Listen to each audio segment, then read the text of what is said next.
Mindset matters YouTube channel पर सभी का बहुत बहुत स्वागत है। आज हम एक ऐसे विषय की गहराई में उतरेंगे जो शायद हमारे खुद के और हमारे आसपास के लोगों के बारे में सोचने का नजरिया शायद पूरी तरह बदल दे। कभी सोचा है कि जिन्हें हम अक्सर शांत या शर्मीला या कम बोलने वाला समझते हैं, उनमें कोई छिपी हुई शक्ति हो सकती है? क्या धीमे और सोच समझकर काम करना असल में एक एक सुपर पावर हो सकता है? क्या दुनिया की कुछ महानतम विचार, कलाकृतियां और आविष्कार शांत लोगों की ही देन है? आज की हमारी चर्चा इसी शांत शक्ति के राज खोलेगी। बिल्कुल, चलिए इसकी तह तक चलते हैं। शुरुआत करने के लिए एक कहानी पर नजर डालते हैं। साल था 1955। रोजा पार्क्स। हाँ, रोजा पार्क्स, एक सादे लिबास वाली शांत स्वभाव की महिला जिन्होंने बस में अपनी सीट छोड़ने से इनकार कर दिया था। उनका सिर्फ एक शब्द था, नहीं। और उस एक शब्द ने अमेरिकी नागरिक अधिकार आंदोलन की चिंगारी सुलगा दी। हम सब उन्हें एक साहसी और मजबूत महिला के रूप में देखते हैं, पर असल में उनका स्वभाव कैसा था? असल में जो लोग उन्हें करीब से जानते थे वे बताते हैं कि उनका स्वभाव बहुत नरम, शर्मीला और अंतर्मुखी था। यहाँ तक कि उनकी आत्मकथा का शीर्षक भी था शांत शक्ति, यानी क्वाइट स्ट्रेंथ। यही तो बात है। ये हमें सोचने पर मजबूर करता है। क्या शांत होना और शक्तिशाली होना, ये दोनों एक साथ संभव हैं? बिल्कुल। और ये हमें सीधे हमारे पहले मुद्दे पर लाता है। हम एक ऐसी दुनिया में रहते हैं जिसे समाजशास्त्री एक्सट्रोवर्ट आइडियल कहते हैं। एक्सट्रोवर्ट आइडियल यानी मुखरता का आदर्श। इसे थोड़ा और समझाएंगे। इसका मतलब है कि हमारा समाज, हमारे स्कूल, हमारे ऑफिस, सब एक खास तरह के इंसान को आदर्श मानते हैं।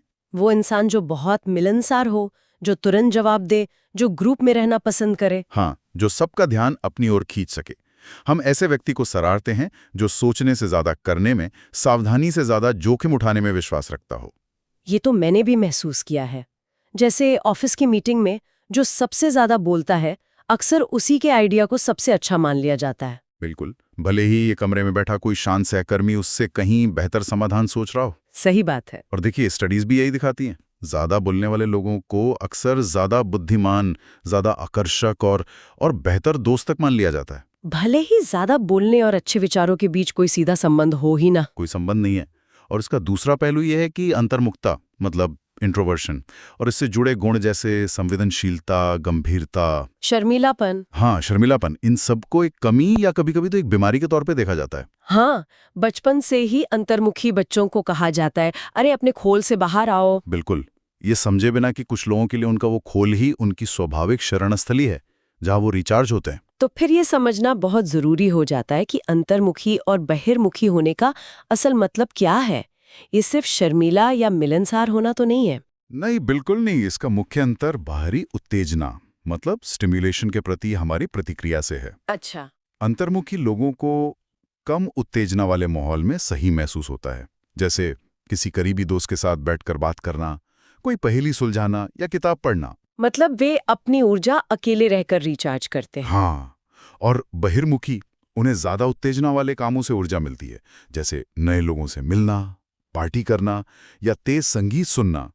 वो सामाजिक मेलजोल से अपनी ऊर्जा रिचार्ज करते हैं। तो ये सामाजिक होने या न होने के बारे में नहीं है, बल्कि ऊर्जा पाने के तरीके के बारे में है। बिल्कुल। और यहीं पर एक और आम गलतफहमी आती है कि अंतर्मुखता का मतलब शर्मीलापन है। हाँ, और ये दोनों एक चीज नहीं है। शर्मिलापन सामाजिक अस्वीकृति या अपमान का डर है। एक दर्दनाक एहसास है। हाँ। मतलब ये डर कि लोग मेरे बारे में क्या सोचेंगे। हाँ, जबकि अंतर्मुखता बस एक प्राथमिकता है, ऐसे माहौल को चुनना जो बहुत ज्यादा उत्तेजक ना हो। वो एक शर्मीली बहिर्मुखी हैं। उन्हें मंच पर जाने से डर लगता था, लेकिन उनका व्यक्तित्व बहुत बड़ा है। और इसका उल्टा भी हो सकता है, एक गैर शर्मीला अंतर्मुखी। हाँ, जैसे बिल गेट्स, वो एक गैर शर्मीले अंतर्मुखी हैं। वो अकेले रहना पसंद करते हैं, लेकिन दूसरों की राय से बेपरवाह हैं। चलिए अब उस हिस्से पर आते हैं जो वाकई दिलचस्प है, अंतर्मुखियों की छिपी हुई शक्तियां। हमारे स्रोतों में एक वकील लॉरा की कहानी है। हाँ, लॉरा एक अंतर्मुखी वकील थी जिसे लोगों के सामने बोलने और आक्रामक होने से डर लगता था। और एक दिन उसे एक बड़ी बातचीत का नेतृत्व करना पड़ा। हाँ, सामने 9 आक्रामक बैंकर थे। उसे लगा कि वो इस काम के लिए बनी ही नहीं है। उसे लगा कि कोई साहसी और मुखर व्यक्ति ही इस स्थिति को संभाल सकता है। लेकिन फिर उसने क्या किया? उसने वही किया जो उसके लिए स्वाभाविक था। उसने सवाल पूछना शुरू किया। चिल्लाने के बजाय सवाल पूछना। हाँ, वो शांति से लेकिन दृढ़ता से सवाल पूछती रही। उसकी आवाज कभी ऊंची नहीं हुई, लेकिन उसकी तैयारी और तार्किक सवालों ने माहौल बदल दिया। तो बहस एक सार्थक बातचीत में बदल गई। बिल्कुल। और अंत में न केवल सौदा सफल हुआ, बल्कि विरोधी पक्ष के वकील और मुख्य बैंकर दोनों ने उसे नौकरी की पेशकश की। वाह! और उन्होंने क्या कहा? उन्होंने कहा, हमने किसी को एक ही समय में इतना विनम्र और इतना मजबूत कभी नहीं देखा। ये कहानी दिखाती है कि अंतर्मुखियों के गुण जैसे गहरी तैयारी, ध्यान से सुनना और शांत दृढ़ता कितने शक्तिशाली हो सकते हैं। और ये सिर्फ काम की बात नहीं है। इतिहास गवाह है। जैसे गुरुत्वाकर्षण का सिद्धांत न्यूटन ने दिया, जो अक्सर अपने कमरे से बाहर ही नहीं निकलते थे। सापेक्षता का सिद्धांत आइंस्टाइन, जॉर्ज ऑरवेल की 1984, जेके राउलिंग की हैरी पॉटर, और गूगल भी। हाँ, गूगल भी। ये सब शांत और आत्मनिरीक्षण करने वाले लोगों की देन है। इन लोगों ने अपनी भीतरी दुनिया से जुड़ना और वहां छिपे खजानों को खोजना सीखा। यहाँ तक कि नेतृत्व में भी मैंने पढ़ा है कि शोध बताते हैं कि अंतर्मुखी नेता अक्सर बेहतर परिणाम देते हैं। बिल्कुल, खासकर जब उनकी टीम सक्रिय और विचारों से भरी हो, क्योंकि वे बोलने से ज्यादा सुनते हैं और अच्छे विचारों को आगे बढ़ने देते हैं। तो क्या इसका मतलब ये है कि हमें अपनी प्राकृतिक शैली से बंधे रहना चाहिए या लौरा की तरह खुद को चुनौती देनी चाहिए? इसका जवाब संतुलन में। स्रोत हमें फ्री ट्रेड थ्योरी से परिचित कराते हैं। Free trade theory? ये क्या है? इसका मतलब है कि हम अपने मूल स्वभाव से अलग व्यवहार कर सकते हैं। अच्छा।